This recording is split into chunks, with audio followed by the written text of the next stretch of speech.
Зефер Кыямов бір үз ерешлі шапқышта 9-шы сезонын ішлей. Механизаторлық стажы 20 елдан артық. Тілестен енді техникаға отырса да, ішінің жеріне жеткеріп башқарады. Аның турыда құжалық жетекшісі Ирі Хайдаржанов тірілік озығын әзірлеуді де сынатмай. Кеннек норма 25 гектарынды, аны арттырып та бітейбіз. Енді ертемге 6-да уже бірінші балықтарын егабыз. Сырезлар бітінде станок егірға қалдырмайша. Сол ертең тұтынабыз 6-дан кешке қатленді. 300 гектарлы бұршақ қарын тағын шундук 2 техника еңлей, оларны Виталий Яндуков һәм Илназ Гайнуллин иярлей. Бұйыл Сулеймановлар сенажны яңа технология бойынша салалар. Башқа елларда бұршақның кузакланганын көтсәләр, бұйыл аны шешек ата башлау фазасында оқшап тұралар. Яшел массада 70% дым қалғаш Ягуар техникалары белән вақлатып, қысқа вақыт ішінде комплекс базаларына салашаклар.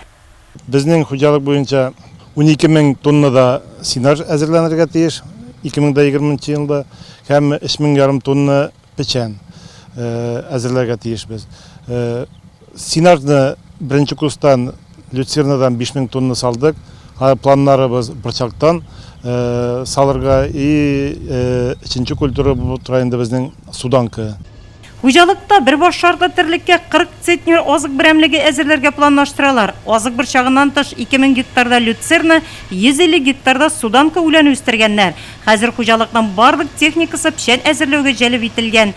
Печәнне төнлә белән әйләндерәбез ди хуҗалык җитәкчесе. Иң мөһиме, тирлек азыгы сыйфатлы булсын.